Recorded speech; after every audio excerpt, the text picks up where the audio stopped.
with Scott Allen. Hello, I am your host, Scott Allen, and this is Phronesis, Practical Wisdom for Leaders. If the topic is leadership, I'm in. I've spent more than 20 years in the field teaching, learning, writing, and questioning. When I'm not working on Phronesis, I travel, delivering keynotes, working with individuals and teams, and helping people from organizations across industries become better leaders. Want to learn more? Visit me at scottjallen.net. Phronesis offers a smart, fast-paced discussion about all things leadership. We explore relevant topics and incorporate practical tips to help you make a difference in how you lead and live. Listen Notes lists Phronesis in the top 3% of podcasts worldwide. Phronesis is the official podcast of the International Leadership Association. ILA brings together those who teach, study, and develop leadership, advancing leadership knowledge and practice for a better world. Learn more at ila-net.org. Finally, if you enjoy Phronesis, please subscribe to stay current on our weekly episodes. If you find an episode that resonates, please share it with your colleagues and friends. And if you want more content, subscribe to my newsletter, The Leader's Edge. The link is in the show notes. As always, thanks for listening. And now, here's today's show. Okay, everybody. Welcome to Practical Wisdom for Leaders. Thank you so much for checking in wherever you are in the world today. I have Cynthia Pong, and she is a JD, and she is an award-winning executive coach and speaker who empowers women of color leaders to advance their careers into positions of power. A Forbes contributor and LinkedIn top voice for job search and career, she has been featured in HBR, The Atlantic, and on NBC, CBS, NPR, and more. As founder and CEO of Embrace Change, Cynthia leads an elite all-BIPOC team who provides specialized coaching and training programs for high-performing women of color up to the C-suite.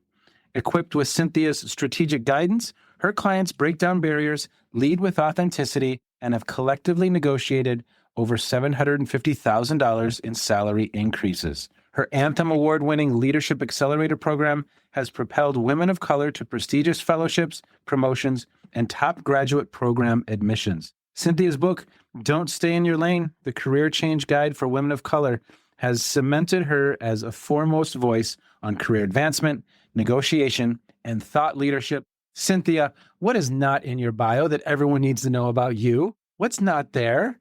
Oh my goodness. Thank you, Scott. And it's true. There's a number of things there, but I've come to embrace that I'm more of like a maximalist style. Like there's a lot of things to have a lot of interest. And, I feel like as someone who is a former academic, my father was a professor and I feel like our family's like super nerds. So like, I feel like you might appreciate that. But what is not in there is I love Rottweilers. I'm obsessed with Rottweilers and I want one day, but I know I don't currently live a lifestyle that really supports that.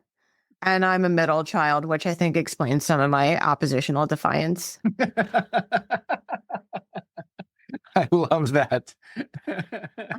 Oh, that's great. And I can see behind you, you have a record player, so you must enjoy music.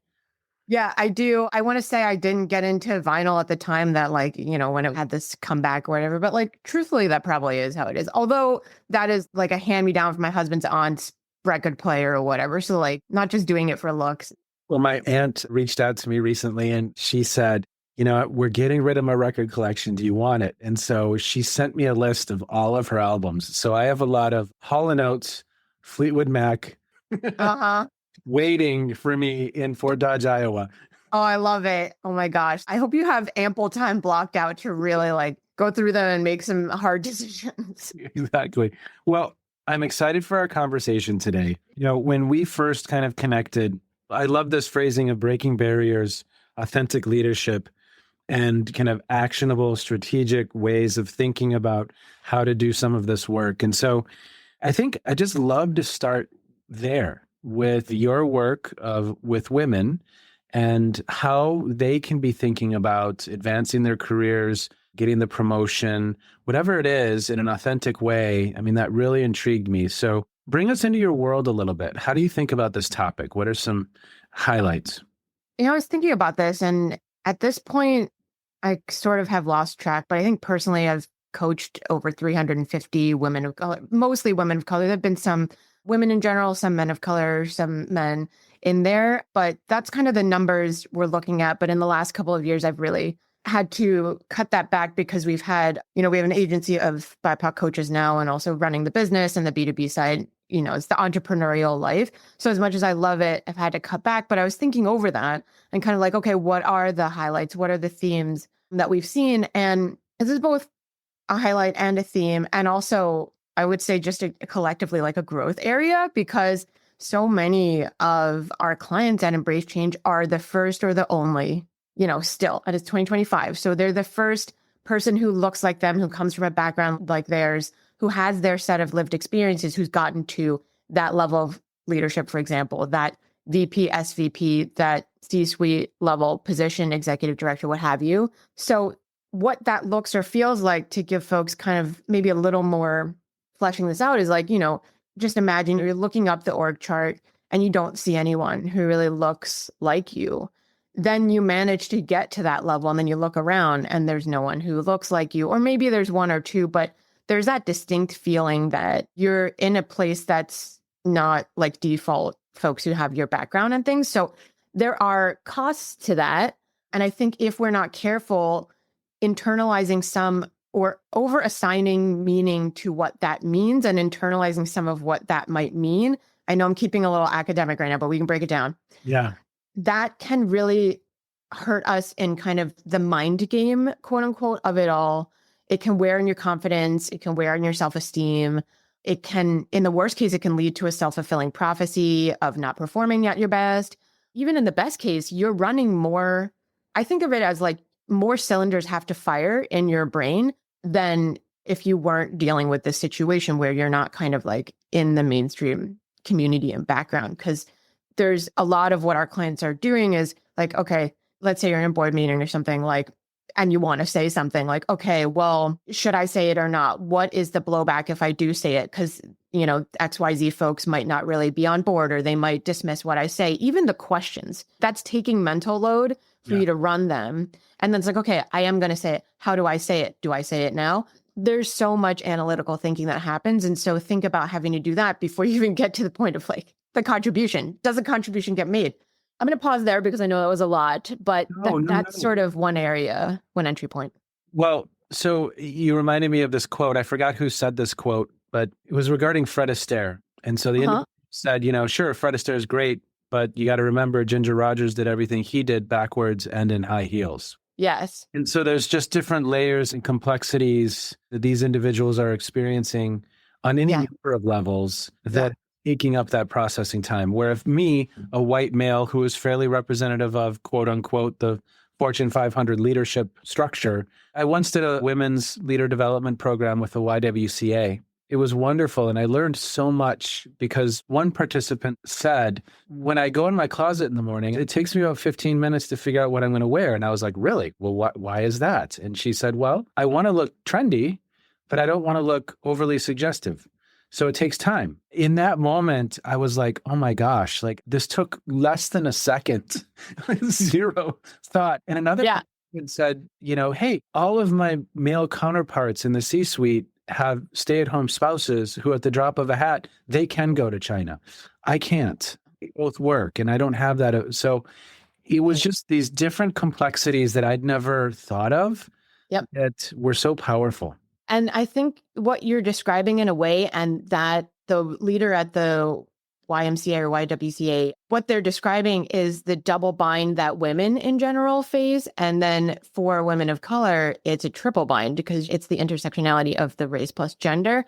But the double bind being, of course, like, she wants to dress to project a certain image and bring a certain, does that fit the definition of leadership or whatnot that she's being tasked to fit into? And there's that thing for women in general where it's like, you're either perceived as being nice and you're well liked, or you're perceived as being a competent leader that people will listen to.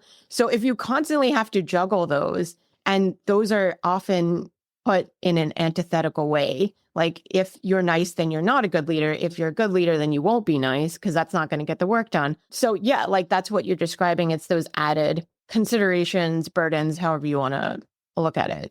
Well, and I imagine that's why having a coach can be so incredibly beneficial. I've had a therapist for 17 years that I speak with every 2 weeks. I have a mentor that I speak with every 2 weeks. My wife and I walk every morning, and having thinking partners that can help you process with an educated mind, probably all of that inner narrative, it's invaluable.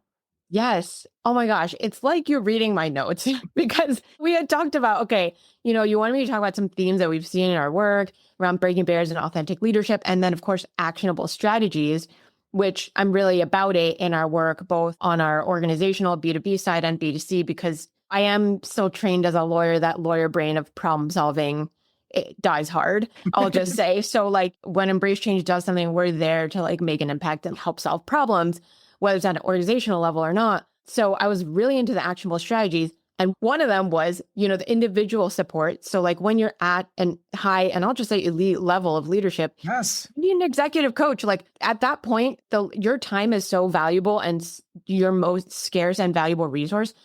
You need to know that you're investing it well. So that one-on-one tailored strategic support from an executive coach, like that would have been my number one strategy, paired with the personal board of advisors, which you've just kind of laid out. Yes. Your version of that, the thinking partners, because also your exec coach is not going to be all to, every need that you have. I love therapy. I think it's absolutely crucial for the world and times that we live in. I have had so much of it, but like coaching's not therapy and it's not intended to be. And so having all those things, I think, I love that you shared that, because that just jumps right to the actionable part of this. Well, I think at times we have, so one of my favorite quotes is, who you are is how you lead. And so that's my lived history. That's my personality. That's my value system. That's my mindsets. That's any number of different elements of me. And I bring that to that position of authority. And if part of who I am is, to your point, always kind of second guessing and questioning, and I don't have some outlet to help me process that. Yeah. I think, to your point, you're in some ways, this might be a little too harsh, setting yourself up for failure. That might be too much, but you're certainly not accessing really, really tangible resources that could make a difference for you. You know what I mean? Yeah. No, I do know what you mean. And I've been a New Yorker for however many decades. So that doesn't feel tough to me at all, to be honest. I don't think we have to apply such heavy criticism and judgment to like everything. And I think that's actually one example of how it's really hard to get to that place where you can be an authentic leader when you are a woman of color or a woman or person of color, because societally, there's a lot of messaging that trains us to be overly critical of ourselves. And we can constantly go through the daily process of breaking cycles, even breaking generational cycles. And before we hit record, we were talking about hard conversations and how to have them. Perhaps the hardest conversation of all is to have the honest conversation with yourself about how we can improve, what gaps there might be, where we might be holding ourselves because we are being so overly critical and judgmental of ourselves. And one framework that I teach in our Leadership Accelerator, and also in some of our organizational work, we partner with a large public health organization and New York statewide agencies and stuff, is this framework of C-CARE, which is just the letter C hyphen CARE. Okay. And that first C stands for compassion, which is both compassion for yourself and also compassion for other people. And I'll backtrack a bit to explain how I came up with this framework in coaching so many women of color, because I kept noticing the gap between them and where they wanted to be with their leadership or their career goals. It was not a skills gap.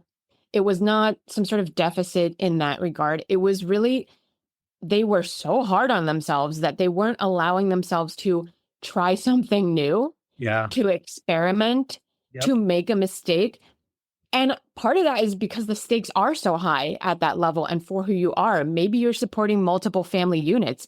Like maybe you're not only raising your family, you got to send money back home. You've got a cousin who, like those are all the things that happen for our community. So I understand it. And also that's why I put it so front and center in the framework, because it's easy to lose oneself. And what you said about who you are is how you lead, that perfectly aligns with, to me, that's the key to authentic leadership. You have to make sure you don't lose yourself and you don't self-alienate or get alienated from what you're actually trying to do, your real values, your original mission with your career. But as you climb certain ladders, the risk of that happening is ever increasing. Yeah. And especially, I think, for a lot of C-level executives, you're at a point now where you have your children in school, maybe it's a private school, you have a mortgage, there's added pressures that kind of get layered onto. I think it's tragic in organizational life because you then have a number of people who are trying to stay safe, afraid to speak up, even when they say something incredibly valuable that might be counter to whatever narrative is. Yep. And I think organizations are missing out on really important mind share. Yes. It's tragic. If that leader's not creating the psychological safety, well, now it's cooked. It's done. Yes. Oh my God. So many words that I want to say all at once now, because psychological safety is something I think about and we weave into our work so much because that is foundational. And I also, though, love that you pointed out the missing out on the important mind share of that loss and inefficiency, because I'm also like a real efficiency person of like, what are we doing? And to be clear, also, everything that I'm saying, even though I'm saying it from the perspective of like, on the B2C side, we specialize in working with a particular community. It applies to everybody. I want that to be like clear. And I believe that we can all learn from everything, even everyday things that happen around me. Like I bet you and your wife on certain walks in the mornings, like you've probably thought of really powerful metaphors and things you've learned in your talks and keynotes later on from like a random observation of, I don't know, a duck on a pond or something, right? Like, yes, I think we can learn from everything. And it does frustrate me when it's like, oh my God, your people are your most valuable asset. Even with the onslaught of AI and Gen AI, I still, the people are going to get the work done at the end of the day. So like, why are we not setting everyone up to succeed? It's going to help everything, including the bottom line. Yeah. And again, even for your most diehard of leaders, the bottom line, yes, because we've all been in the meeting where no one spoke up, but you could look around the room and see the 7 people who disagreed with what was being put into motion, but didn't say a thing. And just think of the time, the dollars, the energy. Now the message gets cascaded down 3 levels. They know it's a bad idea. Every 3 levels. Yeah, right. I know. Morale that's lost. And then we wonder, well, why are, only a third of people going to work and feeling engaged right now? Well, yes. It kind of starts at the top. And are you creating that space where we can have those conversations? Oof. I know.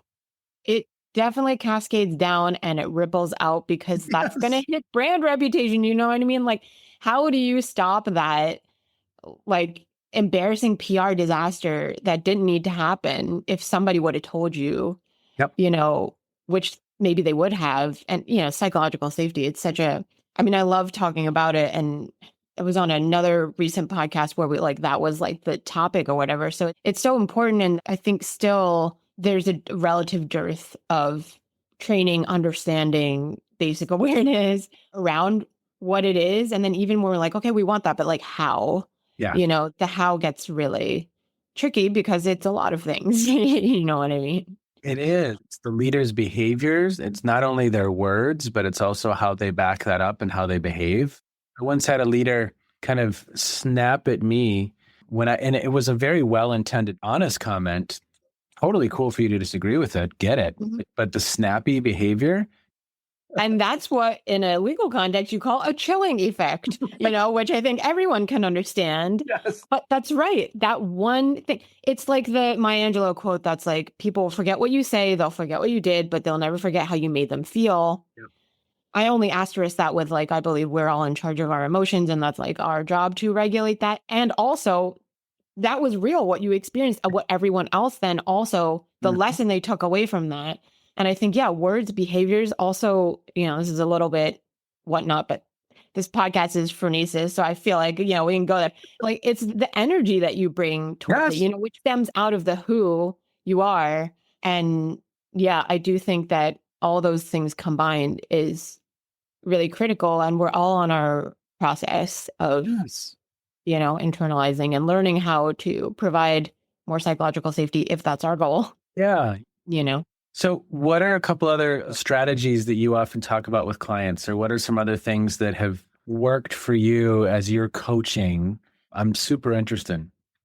Yeah. So, we talked about first kind of the getting the support, which I'll just flesh the kind of personal advisory board one out a little bit, because I think sometimes people are like, okay, great, Cynthia, that sounds awesome. But like, now what? Like, how do I actually action on this? So, I was thinking about our conversation, Scott, and I was like, okay, so ideally, I would recommend that one's personal advisory board be like a mix of people. Yeah. I think sometimes people are like, okay, well, everyone needs to be in such and such high powered position and they all need to be like my mentors.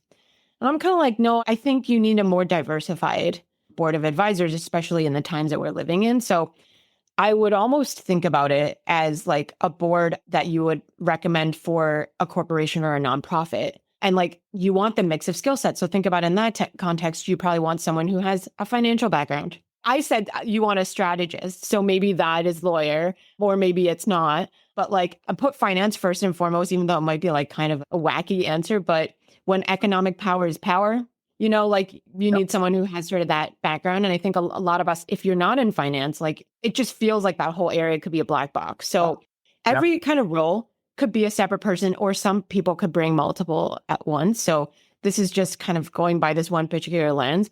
So you've got legal, you've got finance, you have strategy, of ops, communication. Yeah. Even if you think about it as like crisis comms, like I was meeting with a colleague the other day who is an expert in the crisis communications area, like in the foundations world.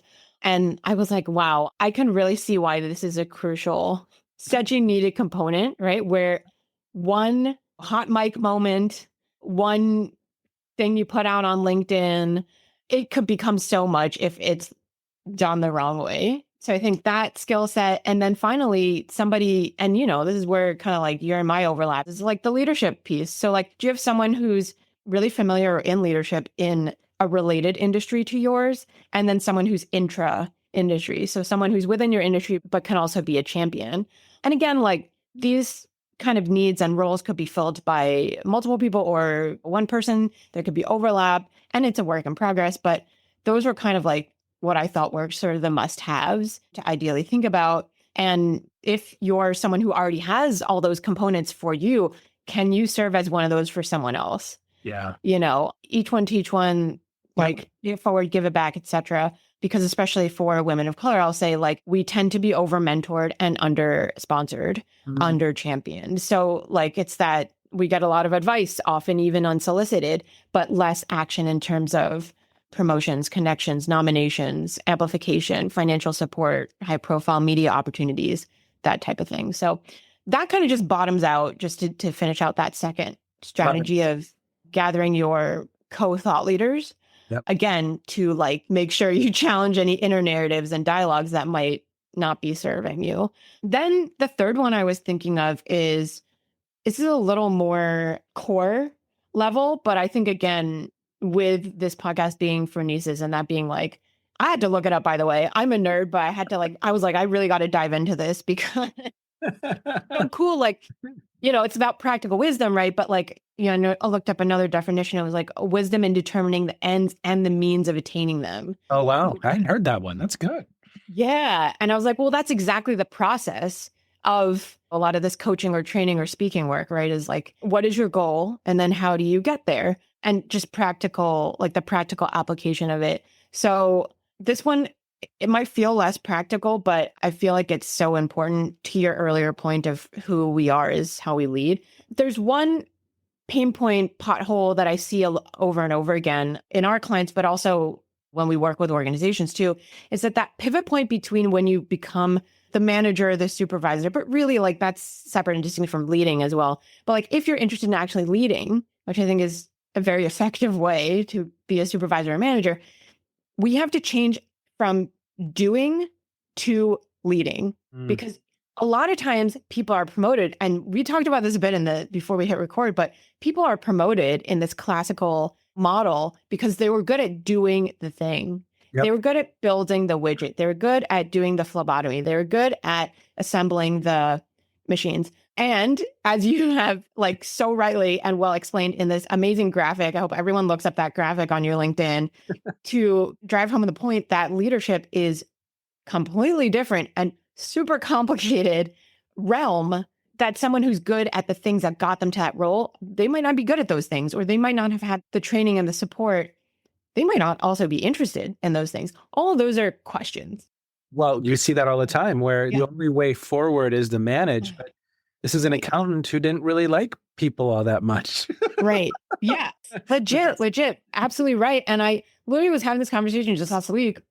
One of my clients, she's a global director of this multinational pharma corp, and she's realizing that one of her direct reports is not interested at all in that. She wants to stay as the individual contributor, do the work, that type of thing. And there's no judgment there, by the way. No. You have to like people, and you have to want to elevate others, and you have to, and again, some people's energy isn't necessarily there. I totally get it. Yes. And this goes back to the optimizing efficiency question too, which is ideally in an ecosystem, there would be some place for that person to go where they can still feel like they can grow, develop, and contribute. Yes. That doesn't mean they have to be a people manager. I know that's like idealistic and not always possible, but like, I feel like, let's strive for the best that we can do within the parameters.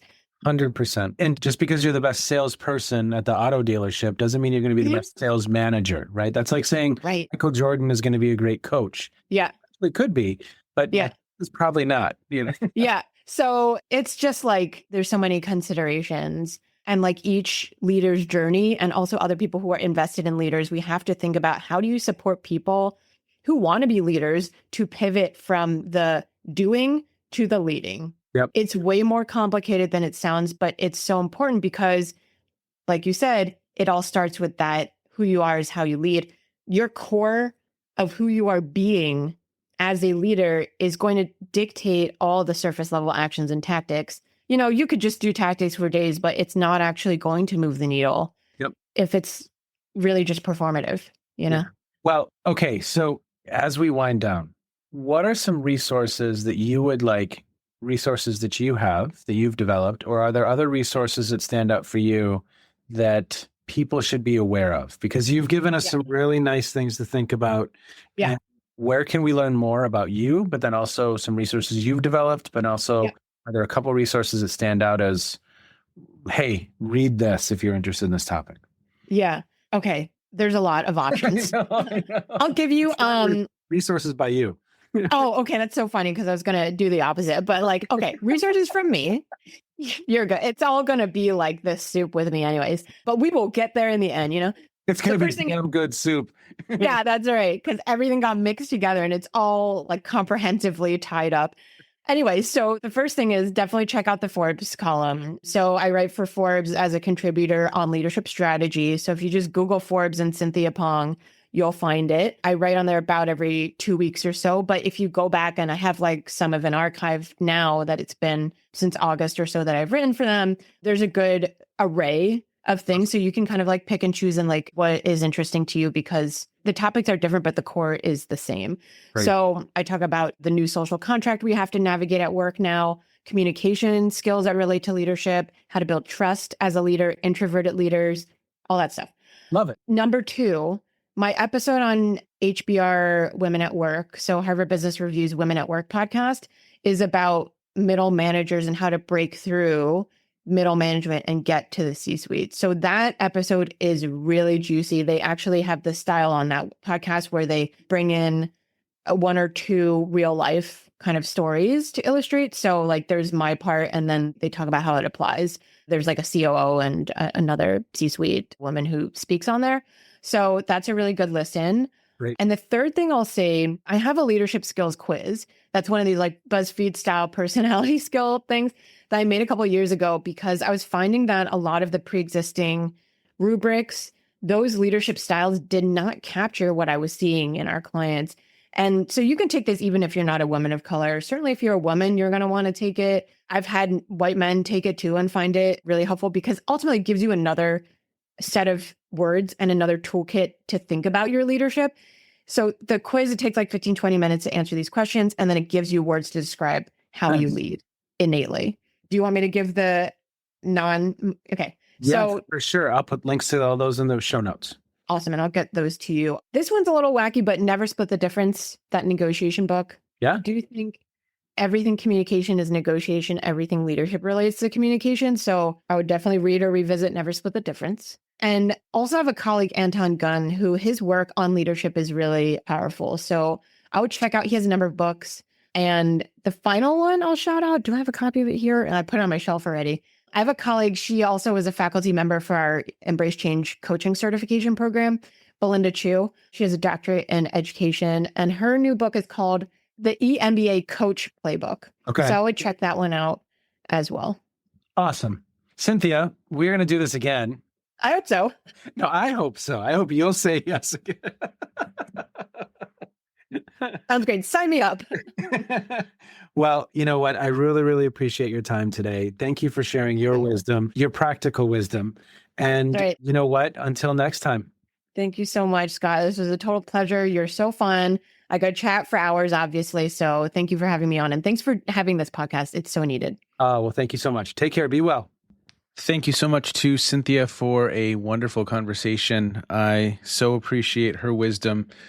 That is a lot of people to have coached, to have helped, to have really done the work of making sense about their situation and helping them move forward, not only in their careers, but in just how to navigate organizational life. So Cynthia, thank you so much for sharing your practical wisdom today. We will have you back for another conversation. And for you, the listener, thank you so much, as always, for checking in. You have just finished another episode of Practical Wisdom for Leaders with Scott Allen. To contact me, visit scottjallen.net or send me a note at scott@scottjallen.net. I'm also on LinkedIn, so let's connect. If you have feedback, I'd love to hear it. And as always, thank you so much for listening. And now here's my daughter, Emily, with the outro.